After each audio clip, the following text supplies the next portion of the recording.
À toutes, bonjour à tous, bienvenue sur la conférence Être un homme féministe. Alors, j'ai un petit écho, non, c'est bon. Du coup, en attendant que les retardataires arrivent, alors j'ai juste un petit écho. Ah, c'est mon kit main libre, je vais le couper. Ouais, Pascal, tu peux couper ton micro quand tu ne parles pas. Super. Ok. Attends, sinon je vais te... Super. Merci beaucoup. Bienvenue sur cette conférence Être un homme féministe. En attendant que les personnes se connectent, je vais vous présenter rapidement Adatech School qui organise cette conférence. Donc, Adatech School, c'est la première école d'informatique féministe ouverte à toutes et à tous. Elle a deux particularités. La première, c'est sa pédagogie, qui est une pédagogie alternative, qui est basée du coup sur le faire, le learning by doing. Donc, si vous venez à Adatech School, ça ne sera pas comme dans d'autres écoles. Vous n'aurez pas de profs, mais vous aurez des encadrants.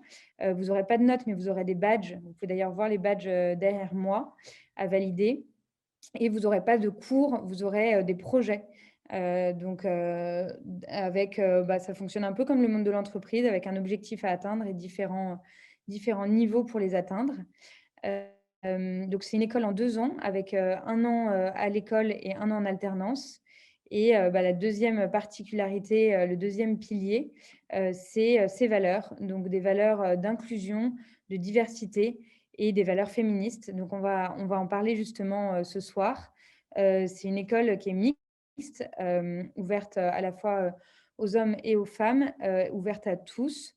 Mais on met en avant le fait que la tech et l'informatique est accessible aussi aux femmes en cassant les codes.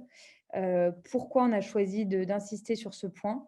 C'est parce qu'aujourd'hui, il n'y a que 10% de femmes développeuses et on souhaite faire évoluer ce chiffre à la hausse pour atteindre la parité. Donc pour le contexte de cette conférence, elle s'appelle Être un homme féministe et c'est assez exceptionnel. Normalement, ça n'arrive pas, on n'a que des hommes dans le panel. Je reste quand même présente en intervieweuse. Mais pour vous expliquer le contexte de cette conférence, rien que le titre de cet événement vous a peut-être surpris. En fait, c'est aussi un moyen de se poser la question de qu'est-ce que c'est que le mot féminisme, qu'est-ce qu'il veut dire. Donc, d'ailleurs, on demandera leur définition aux intervenants.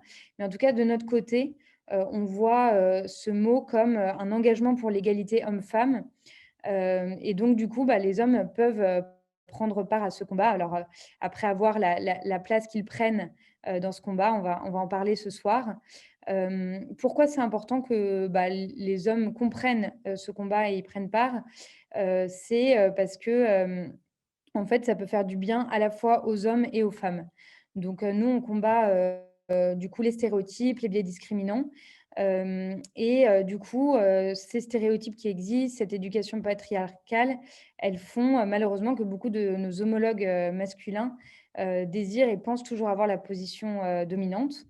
Pourtant, on a remarqué, en ayant pas mal de témoignages autour de nous, en discutant, en creusant avec notre entourage, que les effets de cette masculinité exacerbée ne sont pas agréables pour les femmes, ça c'est sûr et ça paraît évident, mais peuvent être aussi des choses dures pour les hommes eux-mêmes. Et donc, du coup, toutes les raisons sont bonnes pour faire partie de ce combat.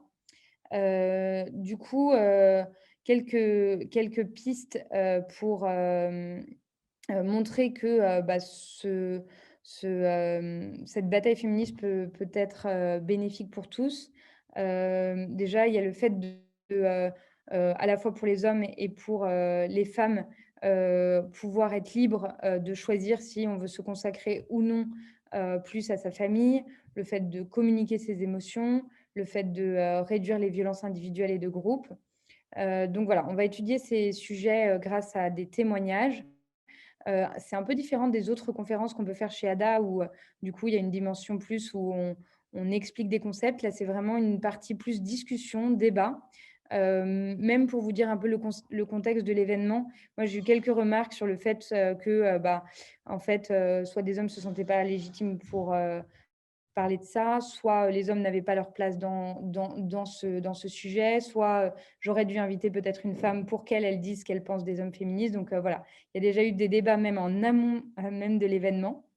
Le but, c'est vraiment que chacun partage ses impressions, son ressenti face à ce combat féministe. Et du coup, je vois qu'il y en a certains qui ont déjà pris possession du chat. C'est vraiment l'esprit aussi de cette table ronde et de cette conférence.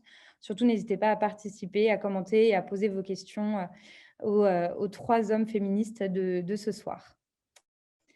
Donc sans plus attendre, je vais vous laisser la parole. Est-ce que, du coup, on a 3 intervenants, Marc, Freddy et Pascal. Est-ce que vous pourriez, du coup, chacun tour à tour, vous présenter en nous disant, quel est votre parcours? Qu'est-ce que vous faites aujourd'hui? Et nous dire pourquoi ce sujet du féminisme, vous tient à cœur. Alors je ne sais pas qui se dénonce pour commencer. Je sais pas Freddy, je vois que si tu vous en voulez es que je commence. Ouais, je te laisse la parole. Ouais, ça marche. Du coup, moi, c'est Freddy Salaberry. Je suis papa de 2 enfants. Je suis père au foyer avec ma femme. On est parents au foyer. Donc du coup, en fait, professionnellement, je suis ancien développeur. J'ai travaillé pour le ministère des Armées pour les renseignements extérieurs. On a créé avec ma femme, What the Fabric, qui est une communauté dans le numérique qui est en train d'évoluer en incubateur. Et en même temps, je suis CIO d'Atypical, qui est une plateforme de recrutement qui se veut un peu éthique, qui met en avant des profils de manière anonymisée pour donner la chance à tout le monde.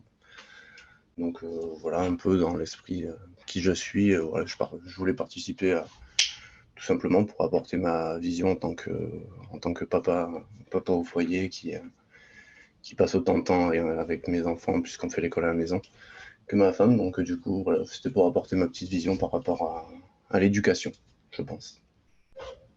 Ok. Et Freddy, est-ce que tu pourrais juste nous préciser What the Fabric et Atypical, qu'est-ce que c'est et en quoi ça consiste? Ouais, alors du coup, What the Fabric, en fait, on a créé ça il y a 8 mois. En fait, à la base, c'était une communauté de dev. C'était une communauté de dev pour que les gens puissent s'entraider et qu'il n'y ait plus de problème pour qu'il y ait une transmission entre les seniors et les juniors. Petit à petit, ça s'est transformé en pas mal de choses. On est devenu un média. Et là, on est en train de voir pour devenir une sorte d'incubateur virtuel. Donc, pour venir avec une idée et créer une équipe technique pour pouvoir en créer un business. Donc, on est en train de faire ça. Et du coup, Atypical, ça, c'est un outil que du coup, on a créé sur la communauté. Donc, toujours avec ma femme et Cédric qui est sur la partie technique. Donc là, du coup, en fait, c'est plus dans le recrutement. Pour tout simplement lutter contre toutes les discriminations qu'il y a actuellement, autant sur les handicaps que sur les origines ou sur le sexe.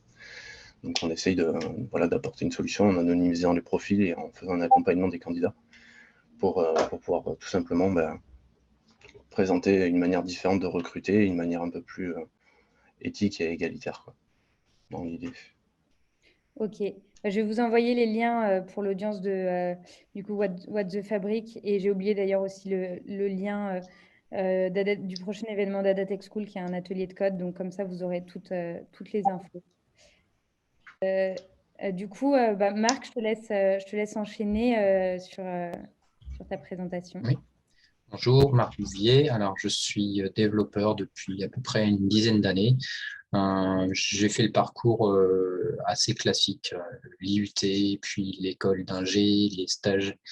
Et je travaille essentiellement dans les sociétés de services depuis une dizaine d'années, dans différents domaines, notamment dans l'assurance. Et je me suis pas mal, comment dire, intéressé au sujet du féminisme et au-delà même de l'inclusion et de l'égalité pour chacun dans le monde du travail, en constatant en fait déjà dans les études que j'ai pu faire qu'il y avait quand même assez peu de femmes parmi les camarades. que ce soit à l'IUT, à la fac ou ensuite en école d'ingénieur. J'ai constaté voilà, qu'il y avait peu de femmes et qu'elles étaient souvent traitées d'une façon assez particulière, pas forcément comme des égales. Et j'ai constaté ensuite que c'était également, ça pouvait être également le cas dans le monde du travail et aussi dans la tech. On a pas mal d'idées reçues qui tiennent à la peau des développeurs déjà. Et voilà, j'ai aussi remarqué que dans les conférences, on commençait enfin à avoir des femmes qui parlaient vraiment plus, notamment grâce à l'association des Duchesses et d'autres encore qui prennent leur essor. Et j'ai trouvé ça assez chouette et encourageant. Super. Bah, tu vas nous parler après plus en détail un peu de tes prises de conscience. Du coup, je laisse la parole à Pascal. Est-ce que toi aussi, tu peux te Ouais. présenter? Vous m'entendez bien là, ça va? J'ai pas trop d'écho. Je suis. Tout est nickel, c'est bon, on t'entend. Ok, super. Bah, moi, je m'appelle Pascal. Je suis pas du tout. J'ai un parcours de. Moi, j'ai commencé comédien. Je suis réalisateur. Je fais de l'audiovisuel. Je fais beaucoup de conneries divertissantes. C'est le principe guide de ma vie. Et l'une d'entre elles, récemment, avec des camarades, on a créé un podcast donc, qui s'appelle Les Gentilshommes, dans lequel on a décidé de poser à des femmes des questions que d'habitude on se pose entre copains autour d'un burger ou autour d'un verre. Parce que voilà, c'est vrai qu'on a beaucoup de questionnements, on se pose toujours beaucoup de questions sur le sujet. Et voilà, et on a fait ce podcast qui s'appelle Les Gentilshommes et qui a eu un succès qui nous a à la fois surpris parce qu'il nous a dépassé et parce c'était pas du tout ce qu'on s'attendait en faisant le podcast. On s'attendait pas à avoir ce retour qu'on a eu. Et on est devenu, en faisant ça, en ouvrant le dialogue et en ouvrant l'écoute, on est devenu plus intéressant, plus profond, et ça nous a ouvert sur des perspectives humaines absolument dingues. Et voilà, et depuis, on creuse ce sillon en se disant que on a ouvert un cercle vertueux dans lequel on se rend compte que notre démarche a ouvert et a fait du bien et à nous et à tous les gens qui nous écoutent. Et on essaye au quotidien de continuer à aller dans ce sens-là, c'est-à-dire à faire encore plus de bien aux gens qui ont déjà pris la peine de nous écouter et à continuer à propager un peu notre démarche de dialogue et d'écoute entre les hommes et les femmes. Trop bien. Bah oui, c'est Chloé, notre fondatrice, qui avait écouté ce podcast et qui nous l'a recommandé. Ouais. Donc, merci. Je pense que ça fait du bien à beaucoup. Du coup, pour creuser un peu sur le sujet de ce soir, est-ce que vous pouvez nous dire pour chacun quelle est votre définition du féminisme? La grande question. Oui. Marc, je te laisse commencer. Alors pour moi, être féministe, notamment pour un homme, c'est avant tout prendre conscience de ses privilèges, parce qu'on ne les voit pas. Par définition, à mon sens, on ne se rend pas compte des problèmes qu'on n'a pas, en fait. C'est lutter pour une société où les femmes ne subissent pas de discrimination, quelle qu'elle soit, quitte à, pendant un temps, par exemple, alors c'est discutable, hein, mais mettre des quotas, par exemple, pour qu'il y ait plus de femmes, des incitations, et qu'à un moment donné, quand voilà, le retard est rattrapé, on puisse être dans une démarche un peu plus naturelle. Puis dans le quotidien, c'est ne rien laisser passer, c'est ne pas être passif, en fait. Bon. Ok. Tu nous donneras des exemples. Freddy, pour compléter, c'est quoi, toi, ta définition? Ma définition, c'est tout simplement une égalité simple. En fait, je parle de globalité parce que nous, on a un enfant autiste. Donc, du coup, en fait, c'est de l'égalité tout simplement par rapport à tout ça. Pour moi, voilà, on reste des humains avec nos qualités, nos défauts. Et donc, pour moi, c'est purement, tout simplement, j'ai envie de dire de l'égalité. Et je rejoins Marc sur le fait d'éviter d'avoir des comportements inadéquats par rapport à tout ça. et essayer de montrer l'exemple pour essayer de faire évoluer des mentalités. Ok, on entend d'ailleurs les enfants un peu derrière. Ah ouais, ils sont en train de manger, désolé. T'inquiète, aucun souci. Et de ton côté, Pascal? Moi, c'est le féminisme, pour moi, c'est l'égalité. Donc là, en tout cas, la quête de l'égalité, cette prise de conscience, en effet, qu'il y a des choses qui ne vont pas. Et moi, je le vois comme la mise en retrait de notre ego d'être humain masculin, de pouvoir être capable de se dire, d'arrêter de dire moi, et juste de se mettre à la place d'autres personnes, donc des femmes qui transmettent des problèmes dont on n'a pas idée, en fait. Moi, c'est un long process et je pense que j'ai toujours été un peu dans l'égalité, mais il y a des choses dont on ne se rend pas compte. Et quand il y a eu les premiers MeToo et il y a eu tout ça, quand j'ai entendu des gens de mon entourage qui ont dit des choses, et je me suis dit pourquoi je ne les ai pas entendues avant. Et pour moi, c'est ça, c'est être capable de se dire je vais fermer ma bouche et je vais écouter ce qu'elles ont à dire. Et parce que c'est au moins aussi important, si ce n'est même plus important, parce que du coup, c'est vraiment source de souffrance et d'incompréhension. Donc, et pour moi, c'est ça, cette capacité à pouvoir me mettre en retrait pour dire, bah voilà, vas-y, parle, je vais t'écouter et je vais essayer de trouver des manières de résoudre les problèmes qui sont engendrés par l'ensemble de la société et dont parfois seules les femmes sont victimes. Et pour compléter un peu sur vos différentes définitions, pourquoi c'est important en tant qu'homme? Et du coup, la question un peu sous-jacente qui du coup provoquait déjà des débats avant même que le débat de ce soir ait lieu, quel est vous, votre positionnement vis-à-vis du féminisme? Où se placer à la fois dans l'écoute, quand on prend la parole, comment le faire, mais sans pour autant prendre la parole à la place d'eux? Comment vous vous positionnez vis-à-vis du féminisme en tant qu'homme? Bah, moi, en ce qui me concerne, la prise de parole, c'est quelque chose que j'ai pris conscience de ça assez tardivement, qu'effectivement, on pouvait, surtout moi, qui ai une tendance à prendre la parole, regardez là, je l'ai prise. Mais je pense que c'est de garder les yeux ouverts et de s'autoriser à prendre la parole, mais après avoir écouté. Et de ne pas monopoliser l'espace et de pas être. Enfin, c'est ce que je disais, c'est vraiment mettre son ego de côté, parce que la prise de parole va avec ça.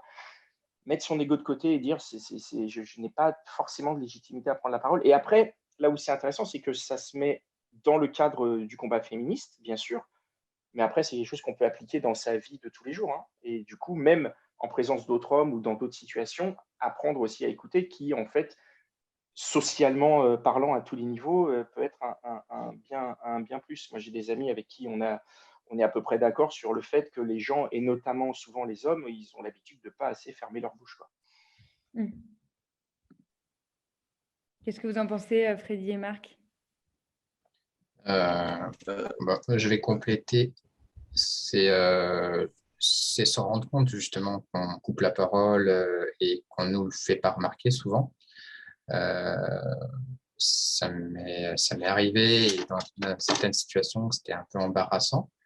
Et heureusement, ça nous apprend des fois certaines choses. Pourquoi c'est important en tant qu'homme? Je dirais que on n'est pas tout seul, en fait, on vit ensemble, on travaille ensemble à la maison, on habite ensemble et ne pas se rendre compte, en fait, qu'on prend de la place de quelqu'un d'autre, qu'on lui prend son énergie parfois, hein, en étant trop présent, en ne laissant pas forcément respirer. En fait, ça nuit aussi bien à la personne qu'à soi-même, à l'autre personne qu'à soi-même. Et en fait, pour moi, c'est important, c'est qu'on on permette en fait d'avoir des environnements sociaux qui soient psychologiquement sain, en fait. Et c'est à mon sens, voilà, pour ça que c'est important en tant qu'homme de percevoir, d'arriver à percevoir que on peut être responsable, même malgré soi, sans s'en apercevoir, en fait, d'une détérioration du bien-être des gens autour de soi. Et c'est pour ça que je m'intéresse à ça. Comment prendre la parole maintenant moi, effectivement, l'écoute, c'est important. Euh, c'est en parler aussi, c'est arriver à en parler, à effacer un peu certains tabous. Euh, dans notre éducation, parfois, je ne veux pas généraliser, mais dans une éducation un peu masculine, on a tendance à pas forcément mettre l'emphase sur l'expression de ses émotions, par exemple. Ce qui fait qu'on va être plus dans l'action, dans la confrontation parfois. Encore une fois, hein, je ne généralise pas, mais j'ai constaté, en tout cas pour ma part, que ma façon de résoudre des problèmes des fois ou de résoudre des conflits, c'était par ces biais-là. Et qu'en fait, il y avait d'autres façons de faire, il y avait d'autres façons euh, de réfléchir à comment on vit ensemble. Voilà. Ok. Freddy, tu voulais ajouter quelque chose? Moi j'ai mon rôle, on va dire. Mon rôle, c'est un bien grand mot, mais ce que je fais au quotidien, en fait, c'est plus quand j'entends des âneries, des âneries sortant, par exemple, j'en entends avec d'autres papas qui disent mon fils il portera pas de rose ou mon fils il jouera jamais avec une poupée.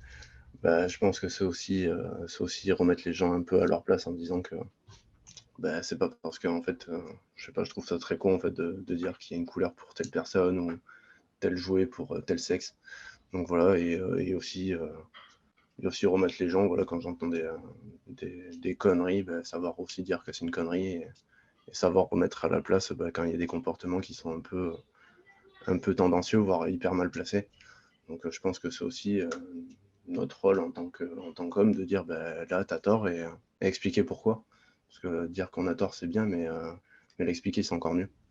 Donc voilà, moi c'est plutôt ça mon rôle au quotidien. Et pareil, agir aussi, je pense que c'est super important d'agir sur les enfants parce que c'est les générations qui vont venir. Donc prendre le temps de bien expliquer. C'est un exemple con, mais mon fils me disait la dernière fois qu'il courait plus vite que les filles. Et je lui ai expliqué qu'il y avait des filles qui couraient bien plus vite que lui et qu'il ne fallait pas qu'il se la raconte parce que c'était juste une question d'entraînement et qu'on avait toutes nos qualités et nos défauts. Et donc du coup, maintenant, il a un comportement où il me dit il y a des filles qui courent plus vite que moi et des garçons qui courent moins vite que moi. Et moi, j'ai d'autres qualités, d'autres défauts. Donc bref, je pense que c'est un travail à faire en amont par rapport à tout ça pour que voilà, on puisse faire évoluer les mentalités dans le bon sens et qu'on arrête un peu tous ces clichés qui puissent exister sur les capacités de tel sexe ou tel sexe. Et justement, sur sur cette partie de témoignage, qu'est-ce que le féminisme a pu vous apporter ou vous apporte personnellement? Est-ce que vous avez des témoignages, des exemples de choses où ça a pu changer votre manière d'être, votre manière de faire? Qu'est-ce que ça vous apporte?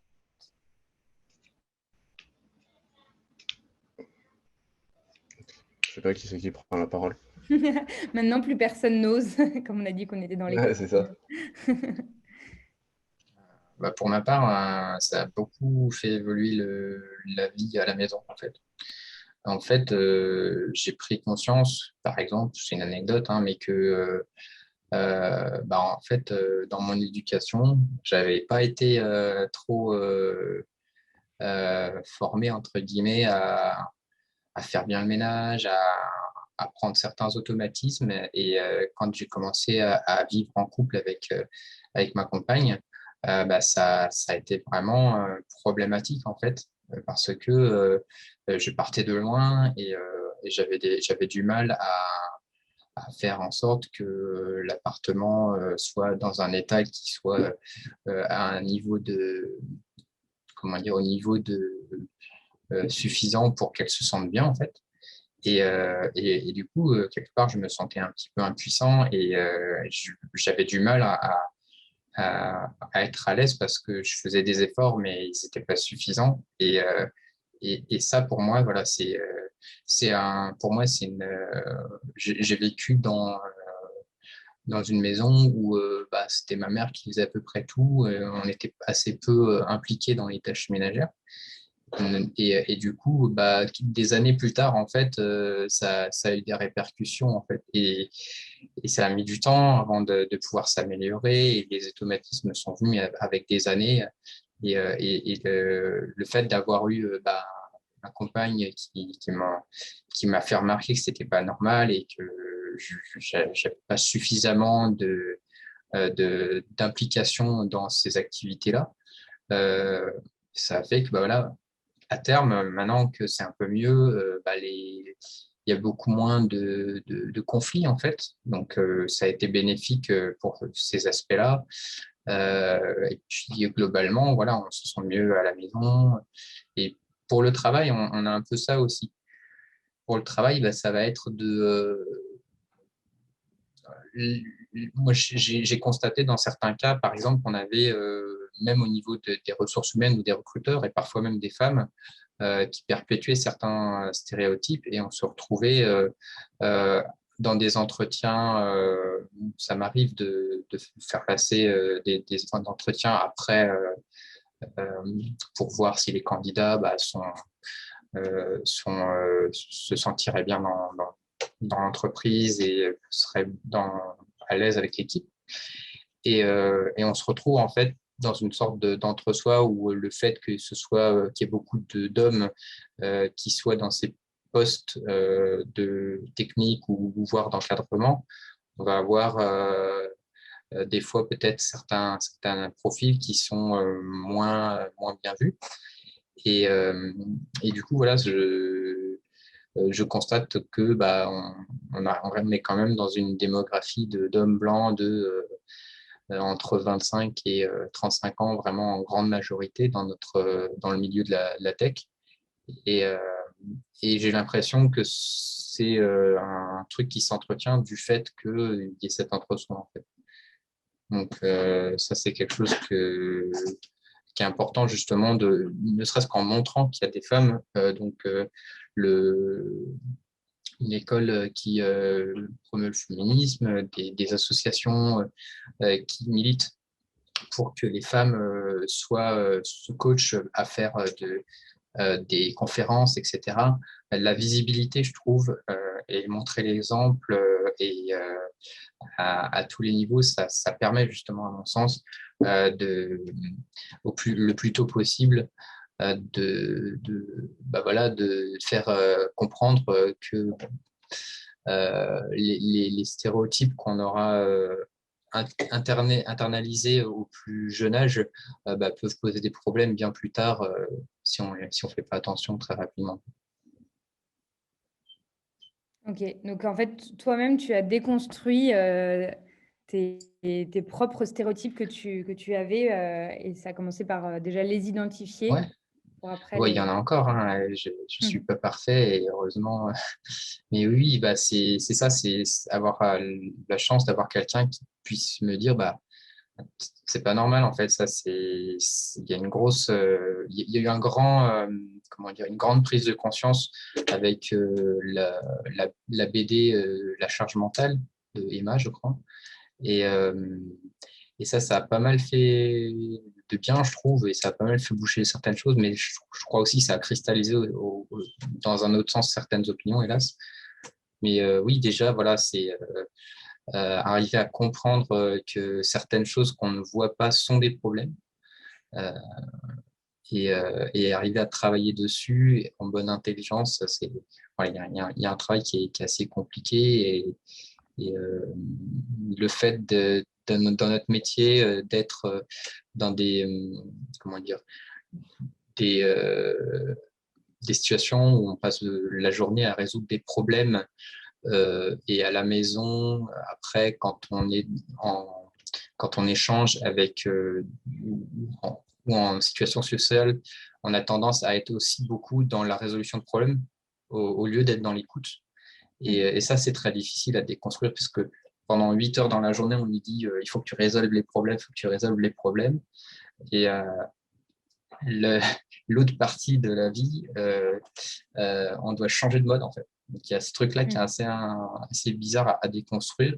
Et je trouve qu'en particulier dans la tech, on peut avoir ce genre d'automatisme, de pensée automatique et d'automatisme de modèle mental qui qui nous empêche, enfin, qui nous rend l'écoute et l'attention plus difficile, je trouve. Ouais, c'est intéressant le contraste aussi vie pro, vie perso. Oui, c'est ça. Pascal, toi, de ton côté, qu'est-ce que ça t'a apporté, tous ces témoignages que tu as pu entendre lors de ton podcast? Qu'est-ce que ça a changé chez toi? Alors moi, ça m'a apporté tellement de choses d'entendre toutes ces histoires. Ça permet de. Alors il y a un côté, ça permet de relativiser sur ces histoires à soi. Il y a un autre côté qui permet de prendre conscience, parce que quand tu as beaucoup d'histoires similaires, tu te dis qu'il y a donc un vrai problème. Et ça affine mon comportement auprès des femmes. C'est un des éléments, par exemple, qu'on a avec le podcast. Il faut savoir que pendant un moment, on n'était que des mecs à enregistrer. Donc le principe du podcast, c'est qu'il y a 3 mecs qui enregistrent, enfin 3 mecs qui posent des questions, et on a en plus un ingénieur du son. Et concrètement, la fabrication du podcast, ça consiste à demander à une femme qu'on ne connaît pas de venir 1 heure dans un studio qu'elle ne connaisse pas avec 4 mecs qu'elle ne connaisse pas. Et pour nous, normal, tu vois, à aucun moment on s'est dit que ça pouvait poser un problème. Et ça, ce podcast, ça m'a permis, c'est un exemple, hein, mais ça m'a permis de prendre conscience que c'était pas évident et qu'il y a des femmes pour qui c'était un problème, rien que d'imaginer cette configuration. Et tu vois, la sécurité, c'est un élément sur lequel j'ai vachement appris. C'est-à-dire que les femmes ne se sentent pas en sécurité. Et du coup, c'est à nous de les rassurer. Nous, ce qu'on fait, nos enregistrements, ils sont extrêmement, tu vois, on est de toute façon hyper bienveillants, et on l'est d'autant plus qu'on a pris conscience du fait que notre procédé consiste à inviter des femmes qui ne nous connaissent pas, qui ne nous connaissent que par les émissions. Et aujourd'hui, grâce à tout un tas de choses, on sait que les gens ne sont pas les mêmes face caméra au micro et hors caméra au micro. Et du coup, on peut comprendre qu'elles aient une appréhension, et d'arriver à mettre en place de quoi les rassurer, à être irréprochable, à faire en sorte que tout se passe bien, à choisir toujours des cadres d'enregistrement qui soient hyper safe. Tu vois, il y a une période où on enregistrait chez l'un d'entre nous, parce que vraiment, avec le confinement, le Covid, on n'avait plus de studio. Tous nos studios étaient fermés, c'était vraiment la loose, et on ne voulait pas arrêter le programme. Mais sinon, quand on choisit un endroit où on enregistre, on choisit de manière à ce que quand les gens viennent, ils se disent « Ok, je suis en sécurité, il ne va rien m'arriver. » Et voilà, et ça, c'est un élément dont j'ai bien pris conscience. Après, d'écouter tous ces témoignages, c'est fou. Je crois que c'est Marc qui parlait juste avant, il y avait une notion d'exemple. Nous, moi, ce que j'ai appris, c'est qu'on pouvait essayer d'être un exemple. Moi, c'est ce que j'essaye de faire avec le podcast, c'est de montrer l'exemple, de dire on peut écouter, on peut le faire bien, et ça fait du bien à tout le monde. Donc, on montre l'exemple. C'est ce que j'ai. Et pour moi, c'est féministe d'écouter, c'est être féministe d'écouter des femmes. Voilà. Ça paraît être le premier pas, ça paraît être la base, mais en fait, il n'y a rien de basique, tellement les bases ne sont pas appliquées aujourd'hui, quoi. Et Freddy, de ton côté, est-ce que ça t'a apporté des choses? Est-ce que tu as eu des prises de conscience également? Alors moi, j'ai eu pas mal. Après, j'ai été élevé que par ma mère, avec 2 autres frères. Donc, du coup, on avait l'habitude de répartir les tâches, tout ça. Donc, ça, c'était clairement quelque chose qui était ancré chez moi plutôt naturellement. Non, après, là où j'ai eu peut-être le plus de prise de conscience, c'est peut-être à l'armée, je dirais, où pas dire que c'est un milieu macho, mais bah, on s'y rapproche quand même pas mal, où il y a des blagues plus que douteuses, ouais, voire même très douteuses. Et voilà, de toujours chambrer. Alors on met toujours ça sur le ton de la camaraderie, de l'humour, mais le message est là. Et donc ouais, j'ai plus pris conscience avec ça. Et après, en échangeant énormément avec ma femme, où voilà, on habite sur un boulevard, sur une route très fréquentée, et elle se fait klaxonner à longueur de journée. Et c'est quelque chose que je n'avais pas pris conscience. Elle me disait que ça arrivait régulièrement, et c'est quelque chose, je me disais que c'était tellement archaïque que ça n'arrivait pas. Et sauf qu'elle me disait que bah, ça arrivait tout le temps. Et du coup, voilà, c'est plein de petits rappels comme ça qui montrent que voilà, bah, on se dit évoluer, mais il y a encore un long chemin à faire. Et voilà, il faut. Voilà, je rejoins un peu la notion d'exemple en disant que bah voilà, on peut peut-être pas être exemplaire à 100% parce que voilà, on fait tous des erreurs. Mais c'est bien aussi de savoir le reconnaître quand on a eu un comportement qui n'était pas en adéquation.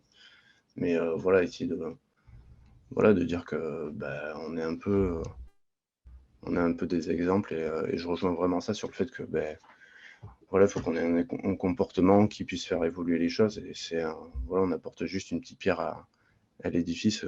Comme je dis souvent, c'est des petites gouttes qui forment des océans. Donc je pense que ça peut être clairement cet esprit-là. Voilà, je pense que c'est un travail à faire au quotidien et un travail à faire tous ensemble pour que ça puisse vraiment faire évoluer les choses dans le bon sens. Est-ce que sur ces engagements féministes, vous vous êtes déjà fait juger, donc soit par des hommes, soit par des femmes qui, du coup, étaient mal à l'aise avec le fait que des hommes puissent prendre la parole pour elles, même si j'ai bien compris que vous étiez beaucoup basé sur l'écoute. Enfin, est-ce que votre engagement féministe a pu provoquer des jugements de la part de toutes sortes de personnes? Nous, avec notre podcast, on a eu des petites micro-critiques à ce niveau-là, mais en fait, moi, je pars du principe que quand on fait quelque chose, il y a des critiques et elles sont normales, elles sont légitimes parce qu'on ne peut pas être à la place de tout le monde. Et tu vois, rien que la dénomination, là, c'est être un homme féministe. Moi, je ne me vends pas, je ne m'estime pas un homme féministe. Je ne vais pas venir vers quelqu'un et dire je suis un homme féministe. Mais si on décide de me mettre dans cette case-là, bah ok, d'accord. Mais tu vois, parce que ça, c'est un des trucs que j'ai appris justement en écoutant. Et parce qu'à un moment, je pouvais dire que j'étais féministe. Et il y a des gens qui me disent, mais qui es-tu pour dire que tu es féministe et tout ça. Donc, on en reçoit. Je pense que chacun a le droit de s'exprimer et chacun peut percevoir les démarches de chacun. Enfin, c'est toujours difficile de se placer quand tu reçois quelque chose. Tu vois, tu le reçois à un moment donné, donc tu peux le prendre d'une manière qui convient ou qui ne te convient pas. Et il peut y avoir un manque de match entre la manière dont la chose est émise, à savoir nous, notre positionnement, et la manière dont elle est perçue. Et moi, je ne suis pas du genre à lutter s'il y a une incompréhension. S'il y a une personne qui est heurtée par ce que je fais ou par ce que je présente, ou pas heurtée, mais juste froissée, je vais pas insister en fait. Ça aussi, c'est un truc que j'ai appris. Je ne vais pas insister. Je suis pour la paix, je suis pour l'amour et je suis pour le dialogue et tout ça. Mais si ce n'est pas le moment de dialoguer, bah, ne dialoguons pas, faisons notre chemin chacun de notre côté. Et puis peut-être qu'un jour, on se retrouvera et on verra qu'on était dans la même démarche ou pas. Hein, mais voilà, moi, j'ai pas peur du jugement parce que il est lié à l'action. On juge des actions. Et je préfère être jugé d'ailleurs sur une action que sur une inaction. Je comprends. Et de votre côté, Freddy et Marc, vous êtes déjà sentis jugés, critiqués, comment vous l'avez pris? Pour ma part, c'est pas trop ça, c'est plutôt ça m'a pris du temps avant de commencer à recadrer un peu les gens, à ne pas laisser passer de choses. Et je pense que c'est venu avec on va dire l'ancienneté, le fait d'avoir une légitimité sur mes compétences techniques, même si ça n'a pas de rapport. Savoir que le poste il est bien comment dire, il est bien stable, et pour pouvoir se permettre en fait de dire bah, ok, c'est mon collègue, ok, on a une certaine forme de respect. Tu sais que voilà, on sait quels sont notre niveau l'un par rapport à l'autre. Mais je vais te dire que c'est pas correct ce que tu dis parce que euh, c'est plus une sorte d'autocensure, on va dire, que le fait d'avoir des remarques. Pareil, je ne m'annonce pas en disant bonjour, je suis féministe. C'est plutôt être capable voilà, d'arriver à se dire mais attends, ce truc-là, ça me choque un peu. Il faut que je le désamorce parce que ça peut entretenir une atmosphère toxique qui peut être voilà, qui peut gêner en fait certaines personnes. Et tout de suite en face de la personne lui dire que je pense que qu'il y a quelques personnes qui peuvent être blessées dans cette pièce. Euh, ça demande un peu de courage. Et puis en fait, au final, les gens réagissent plutôt bien en général. Et du coup, à force, on hésite de moins en moins à le faire. En fait. C'est ma perception finalement de comment prendre ça. Freddy, toi, tu as quelque chose à compléter sur cette question? Bon, ils ont bien, ils ont bien parlé juste avant moi. À compléter sur cette question. Peut-être pour rendre le tout un peu plus concret, est-ce que vous avez des exemples d'engagement que vous avez au quotidien pour l'égalité homme-femme? Après, nous, c'est plus sur la communauté. Je pense que Marc pourra en témoigner. On a beaucoup de personnes féminines qui échangent énormément. Donc, on est plutôt content par rapport à ça. Donc, on va vraiment essayer d'entretenir ça pour que tout le monde puisse se sentir bien et qu'il n'y ait pas déjà un gap parce qu'il y a beaucoup de communautés où on a l'impression qu'il y a toujours une supériorité par rapport aux hommes. Mais voilà, après, on va vraiment essayer d'entretenir ce modèle un peu égalitaire. Et après, ouais, je pense que voilà, toujours être à l'arme de ce qui se passe autour de soi pour remettre un peu les gens gentiment à leur place quand il y a des choses qui sont déplacées et essayer d'apporter voilà, des solutions alternatives. Comme je te disais la dernière fois, Claire, quand tu vois sur Atypical qu'on a 60% de personnes féminines qui sont préinscrites, ça en dit long et je pense qu'il y a quand même des choses à faire évoluer. Il y a quand même des choses un peu archaïques qui sont actuellement en place et je pense que voilà, il faut essayer d'apporter des solutions alternatives pour que tout le monde se sente bien et pour que voilà, il y ait tout simplement un système égalitaire, quoi. Ok. Pour ma Marc? part, Ouais. oui, pour ma part, en termes d'engagement, je partage assez régulièrement des conférences par des femmes dans la tech. On a la chance dans notre métier d'avoir beaucoup de conférences qui sont filmées, qui peuvent être accessibles notamment sur YouTube. Et, euh, et également, j'ai été sensibilisé à ce sujet-là par le biais d'une association, donc j'en ai parlé un peu plus tôt, ça s'appelle Duchesse France. Je vais mettre le lien. Donc, c'est une association qui, au début, c'était un meet-up de femmes dans Java, je crois. Et en fait, ça a évolué. Il y en a beaucoup d'autres. Hein. C'est pas la seule. Il y en a beaucoup d'autres. Et c'est une association qui fait la promotion et le mentorat de femmes pour qu'elles prennent confiance en elles et qu'elles osent aller comment dire, faire des conférences, parler de technologie notamment. Et il y a je suis également, je, je suis adhérent à l'association du planning familial dans ma région parce que je trouve que c'est important justement de militer. Alors, je milite essentiellement pour le moment en étant adhérent et en donnant, mais rien n'empêche voilà, de participer à ça. Et voilà, donc c'est beaucoup en diffusant un petit peu un peu de contenu au quotidien aussi, voilà, en encadrant un petit peu certaines personnes qui vont un peu loin et en étant intransigeant sur certains comportements.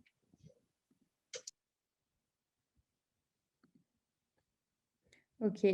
Et Pascal, toi, tu as des exemples d'engagement, donc il y en a déjà un avec le podcast. Eh bien, écoute, j'ai un gros engagement avec le podcast qui occupe de plus en plus une place importante dans ma vie au niveau du temps qu'on y consacre et du rapport qu'on crée avec notre communauté qui est majoritairement féminine et donc du soutien qu'on essaye de leur apporter, d'une part. Et d'autre part, je continue mon engagement avec le podcast avec un exemple. Alors, c'est vraiment un timing hasardeux. Mais aujourd'hui, je produis des podcasts. Et le premier podcast que je produis, c'est un podcast de femmes. C'est un podcast féministe. Et c'est deux jeunes femmes de 25 ans à peu près qui sont venues nous chercher avec une idée. Et on a mis en place tout ce qu'il fallait pour que leur podcast aujourd'hui existe. Et voilà, et ça pour moi, c'est ça ma manière de m'engager, c'est une manière de dire, regardez, on va vous aider à faire la chose. Et en plus, dans la manière dont on fait la chose, on le fait de manière hyper safe, c'est-à-dire que voilà, tout le monde est content et il n'y a pas d'embrouille et c'est parfait. Et du coup, voilà, moi, c'est ma manière de m'engager, c'est en faisant ça. Donc là, et c'est marrant parce que vraiment, on a sorti le premier épisode du podcast ce matin et normalement, ça doit être diffusé tout l'été. Donc Ça s'appelle voilà. comment ? Ça s'appelle Les mains dans les poches. D'accord. Et ça se penche sur le premier épisode, ça se penche sur le fait que les poches des vêtements féminins sont plus petits que les poches des vêtements masculins, quand il y en a. Et donc, ça retrace un peu l'histoire de pourquoi on en est arrivé là. Et à chaque épisode, elles abordent un sujet vestimentaire différent. Donc, le deuxième épisode, il est sur l'histoire du talon. Le troisième, il va parler du crop top. Et on a 10 épisodes comme ça qui abordent tous ces sujets pour un peu nous rééclairer. Et c'est plein de surprises. Moi, j'ai appris des choses en le faisant. Et je trouve ça super. Donc, pour moi, c'est ça ma manière de m'engager. Ok, trop bien, ça a l'air intéressant. On va t'aider à faire gagner les premières écoutes sur le premier. C'est pour elle. Moi, nous, on est producteurs. C'est ce que j'ai fait avec mon frère. Et vraiment, on est au service de leur podcast. On s'efface complètement derrière. Voilà, c'est elles qui animent le projet, c'est elles qui le font. Nous, on leur apporte notre savoir, notre expérience et le peu qu'on puisse faire, et en espérant qu'elles aillent le plus loin possible avec ça. Ok, j'ai partagé la rêve dans le chat et je vois qu'il y a 5 sur 5 sur Apple Podcast. Du coup, merci pour vos témoignages. Du coup, laissons la parole à la fois aux femmes et aux hommes de l'audience.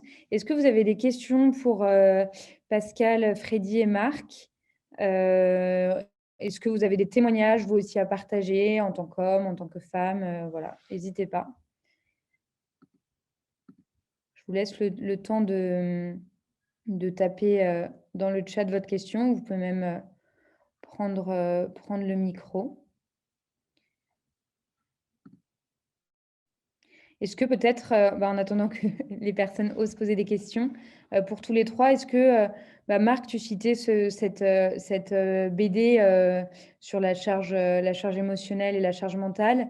Est-ce que, moi, je crois pas mal aussi au fait d'avoir un peu des prises de conscience par certains contenus. Ton podcast en est un, Pascal également. Est-ce que vous avez eu des contenus qui vous ont fait un électrochoc, qui ont éveillé vos consciences, ou des contenus à recommander à l'audience sur le combat pour l'égalité homme-femme? Pour ma part, un des contenus qui m'a le plus ouvert les yeux ces dernières années, il est assez récent, et il parle de la diversité en général, mais il inclut évidemment les femmes. C'est une keynote de Audrey Neveu. Audrey Neveu, c'est une podcasteuse et conférencière dans la tech depuis pas mal d'années déjà.